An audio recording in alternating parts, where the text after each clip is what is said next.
Ang ingay sa paligid natin ay tila mas malakas kaysa dati. Sa lahat ng dako, hinihila tayo upang pumili ng panig, upang pumili ng kakampi. Sa ilalim ng ingay, nanatili ang pananabik na mamuhay ng payapa, na magkaroon ng kinabibilangan at na makatagpo ng kahulugan. Kaya, ano ang gagawin natin? Uurong ba tayo? Lalaban? Pipili ng panig? O maaari bang may umiral na ibang daan? Isang nagsisimula sa isang payak na katotohanan, walang iba. Ang sakit ng isa ay sakit ng lahat. Ang pag-asa ng isa ay para sa lahat. Sa lahat ng dako, may mga pangkat ng tao na pinalalawak ang bilog ng tayo.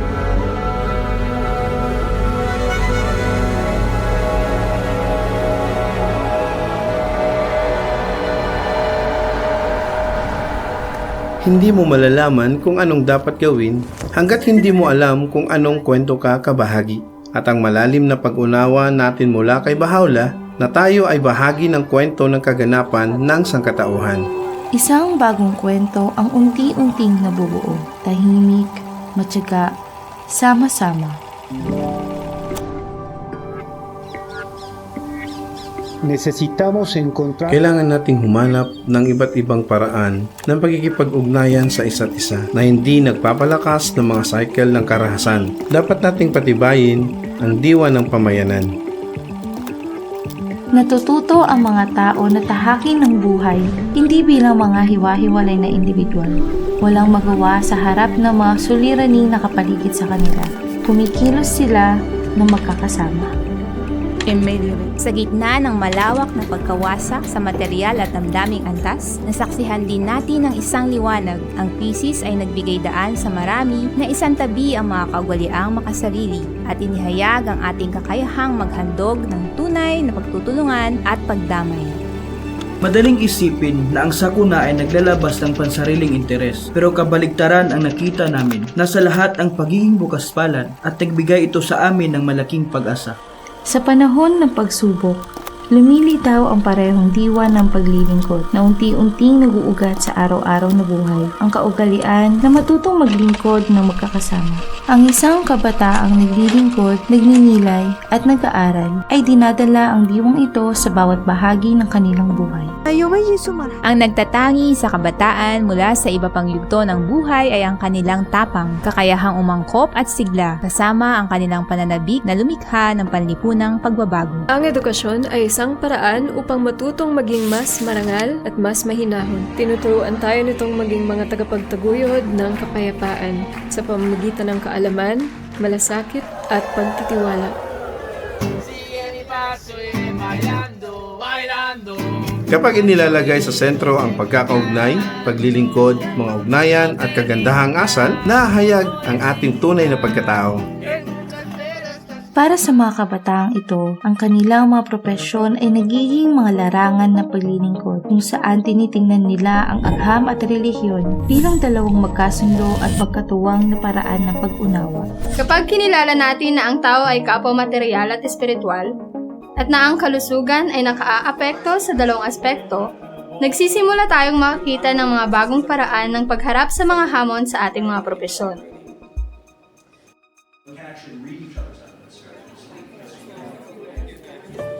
Kapag lumilitaw ang mga hamon, hindi na nila tinatanong, paano ako makakaiwas dito, kundi paano natin ito haharapin ng magkasama. Hinuhubog tayo ng lipunan sa parang labis na nakatuon sa sarili. Ngunit sa palagay ko, sa ilang lugar ay nagsisimula ng magbago ang ganitong kultura. Marami ang maaaring makamit kapag ang mga tao ay nagtutulungan. Ito ay tanda ng isang bagong kamalayan, isang diwa ng pamayanan na dala-dala ng bawat isa saan man sila magpunta. Nang hindi iniisip ang ating mga sarili lamang at nakikipagtulungan sa iba, mas nauunawaan natin ang kahulugan ng kaisahan ng sangkatauhan. Maging ang mga pamilya ay tinitingnan sa bagong paraan, hindi na bilang mga hiwa-hiwalay na sambahayan, kundi bilang isang ugnayang nagtutulungan na magkakasamang naglilingkod. Magkasama silang nagpapasya at pantay na sinusuportahan ang bawat isa. Ang mga ganitong gawi ay nakaapekto rin sa paglilingkod sa labas ng tahanan. Malaking inspirasyon ito para sa mga kapitbahay kapag nakikita nila ang tatay na hindi lamang nagdadala ng pera o naghahanap buhay, kundi siya mismo ay nagtuturo ng kagandahang asal sa mga anak, kasama ang kanyang asawa. Kapag may pagkakaisa sa ating pamilya, maaari tayong bumuo ng isang pamayanan. At kapag may pagkakaisa at pagmamahal sa pamayanan, doon lamang makakalaganap ang liwanag nito sa buong mundo. Ang nabubuo ay higit pa sa pagtutulungan. Unti-unting nawawala ang mga tatak ng pagkakaiba. Ang mahalaga ay ang iisang hangaring magtayo ng isang mas mabuting mundo. Kapag pinag-uusapan natin ang pagkakakilanlan, kadalasang naiisip natin ang lahing pinagmulan, pagkamamamayan, relihiyon o kasarian. Pero unti-unti nating nauunawaan na may taglay tayong likas na marangal na pagkatao na higit pa sa mga ito. Sa pinakapuso ng mga pagkakahati ngayon ay may krisis ng pagkakakilanlan. Inihahain ng mga turo ng bahay ang ibang paraan. Isang espiritual na pagkakakilanlan na nakikita ang sangkatauhan bilang iisang pamilya. Upang itaguyod ang pagkakaisa, ang mismong konsepto ng pamumuno ay muling binibigyang kahulugan bilang isang sagradong pananagutan, isang tungkulin na mapagkumbabang paglilingkod. Madalas natin isipin na ang kompetisyon ay kailangan para sa pag-unlad, ngunit hinikayat ba tayo nito na tulungan ng iba na umunlad kasabay natin?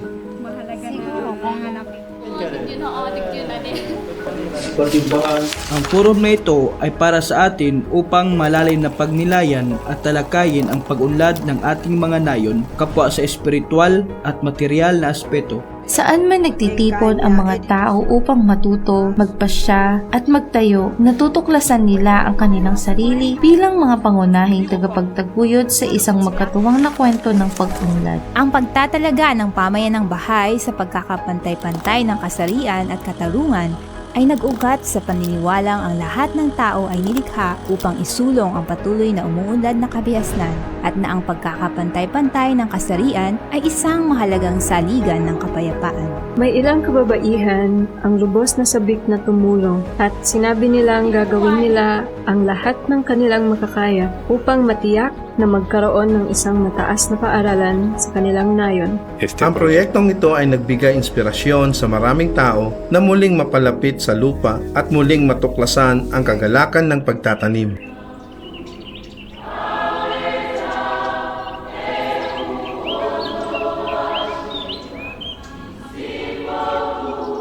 Rend our souls joyous and happy through thy glad tidings, O Lord.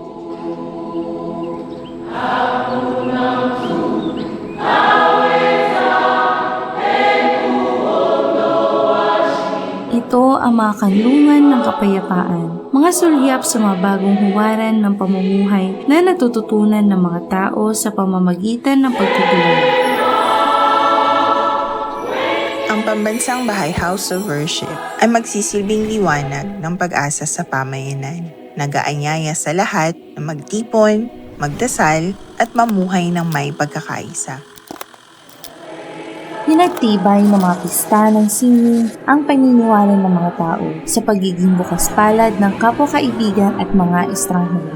Malaki ang kapangyarihan ng sining na lumikha ng ugnayan sa pagitan ng mga tao. Ang kapaligiran sa House of Worship ay pumupuno sa iyo ng pag-asa. Ang pagtatayo ng mga kanlungang ito ay mangangailangan na pagsisikap ng maraming saninlahi. Ang pagsisikap na ito ng iba't ibang henerasyon ay masidhing nahahayag sa lupain kung saan isinilang ang pananampalatayang bahay. Ang prosesong ito ay nagaganap sa loob ng 150 taon. Sa paglitaw lamang ng kabuang larawan, natin lubos na mauunawaan kapag tayo'y lumingon na sila ay nagtatayo ng mga pamayanang ito. Lumilikha sila ng isang kapaligiran kung saan mas nagiging ganap ang kababaihan, kung saan ang edukasyon ng mga bata ang nasa sentro at pangunahing alalahanin ng pamayanan, at kung saan ang pagtutulungan at sama-samang pagpapasya sa pamamagitan ng pagsasanggunian ay pangunahin.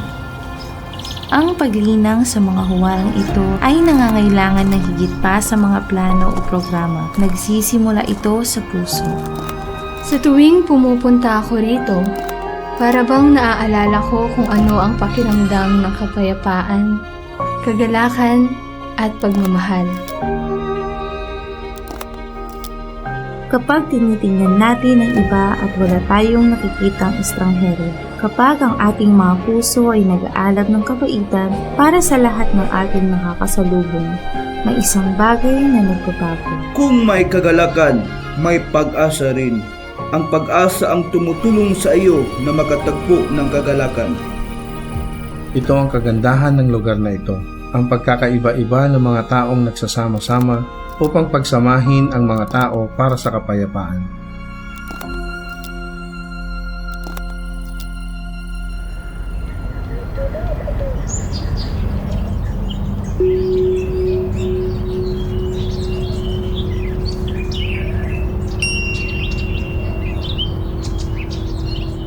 Sa lahat ng ganitong pamamaraan, naglalaho ang mga pagitan sa atin. At sa parehong lupang minsang kinatatayuan noon na pagkakaiba, natututo tayong maglakad na magkahawak kamay. Ang buhay ni Abdul Baha ay hindi nakakakita ng pagkakaiba sa pagitan ng kaibigan at estranghero. Ngayon, habang itinatayo ang kanyang dambana, ito ay nagsisilbing isang banayad na paanyaya na linangin ang mga puwang ng pagiging kabilang at ng iisang layunin. Meron kaming Hudyo, mga Arabong Muslim, mga Arabong Kristiyano, mga Druze, at lahat ay nagtitipon sa ilalim ng iisang bubong, nagtutulungan ng may pagkakaisa at lumilikha ng isang kapaligiran na hindi lamang nagpapalakas sa kanilang mga ugnayan, kundi bumubuo rin sila ng isang nagkakaisang larawang isip na siyang mismong dambana.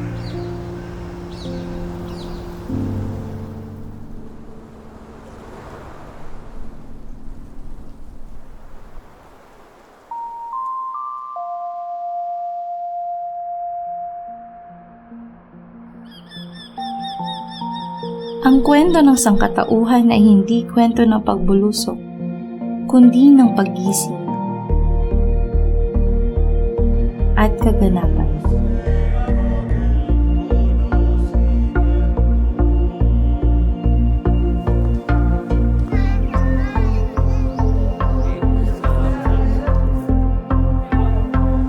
Sa bawat paggawa ng paglilingkod, sa bawat kilos ng may pangunawa, mas malinaw na nahahayag ang pagkakaisa ng sangkatauhan. Tahimik, matyaga, sama-sama.